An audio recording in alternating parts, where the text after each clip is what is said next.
Bonjour et bienvenue à tous sur ma chaîne perso à propos des jeux de plateau et de leurs variantes. Donc depuis quelques vidéos je parle du jeu de cartes Pathfinder avec la boîte de base L'éveil du Seigneur des Runes, qui est donc une campagne de 6 aventures.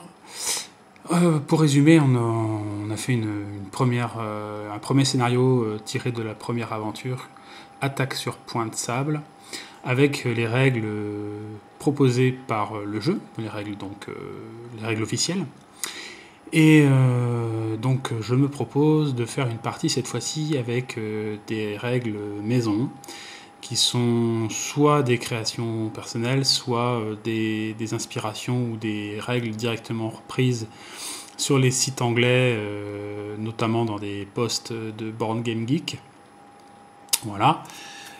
Je vais donc refaire exactement la même aventure, Attaque sur Point de Sable, simplement avec les mêmes aventuriers aussi, donc Merisiel et Merisiel, c'est donc la roublarde et la paladine Scylla. Simplement, je vais appliquer des règles un peu différentes. Alors ça commence tout de suite par une mise en place spéciale. Normalement, à 2 personnages, on a le droit à 4 régions. Et cette fois-ci, hop, une des règles que je préconise, c'est de rajouter une région. Voilà, si on est 2 joueurs, on met des régions comme si on était 3. Donc voilà, déjà un bon moyen simple et efficace d'augmenter la difficulté du jeu. On va voir tout de suite ce que ça va impliquer. Enfin, vous allez rapidement comprendre que ça va être un peu plus dur. L'autre chose que je propose, je vais me reporter sur mon écran ici d'ordinateur. C'est pour la mise en place. Voilà ce qui est écrit. Mettez de côté cette liste de monstres et ou obstacles à mélanger avec les monstres à tirer au hasard, pour avoir plus de chances de les tirer. Et donc pour cette aventure, je préconise l'utilisation de cartes monstres spécifiques. Là, 2 commandos gobelins, 2 chiens gobelins, 2 gobelins pyromanes, 2 hommes d'armes gobelins, un champ de guerre gobelin et un tire-laine gobelin. Donc que des gobelins. Et les obstacles, 2 raids gobelins. Donc et ben voilà, c'est un moyen de rendre le jeu beaucoup plus thématique et beaucoup plus dans l'histoire. C'est que là, on est face à une attaque de gobelins.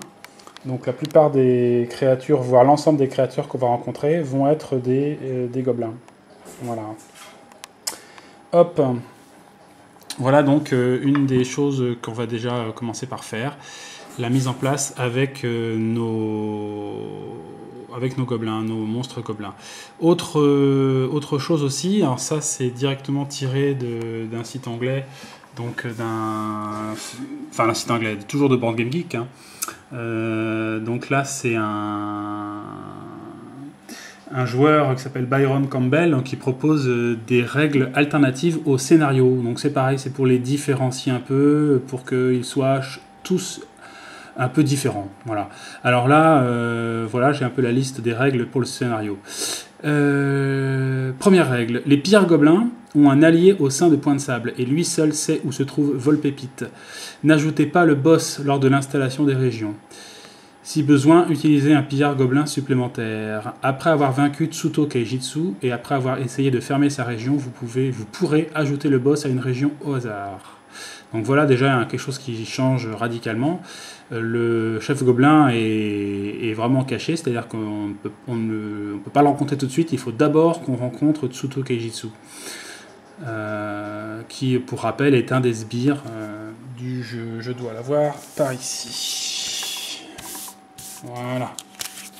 Voilà.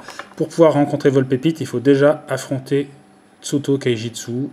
Une fois qu'on l'a cuisiné, il va nous donner l'endroit où se trouve le chef. Voilà. On revient encore à notre jeu, à nos règles. Deuxième règle, si vous triomphez d'un monstre doté de la propriété gobelin, lancez un dé de 6 sur un 1, tous les personnages de la région reçoivent un dégât de feu. Ça, c'est la règle officielle du scénario, que j'ai eu tendance un peu à oublier lors de la dernière partie. Voilà. Mais on va essayer de ne pas l'oublier cette fois-ci. Et troisième chose, ça c'est pareil, c'est thématique. Si le sbire Tsuto Keijitsu est battu de moins de 6 points, C'est-à-dire que pour le battre, Tsutogeritsu, il faut faire a priori 10 ou 12 si on utilise la compétence attaque ou distance. Et bien lui, il faut faire... on le bat si on fait ce chiffre-là, mais si on fait moins de 16 ou 18, eh bien il réapparaîtra dans les scénarios suivants. Donc voilà, ça devient un ennemi récurrent. Parce qu'on va comprendre aussi que c'est un personnage qui a un peu plus d'importance dans la campagne de jeu de rôle que là dans le jeu de cartes où il apparaît juste une fois et voilà quoi. Donc voilà pour les petits changements qui ont une influence sur l'installation. Donc je vais mettre tout ça en place et puis après on va pouvoir commencer. A tout de suite.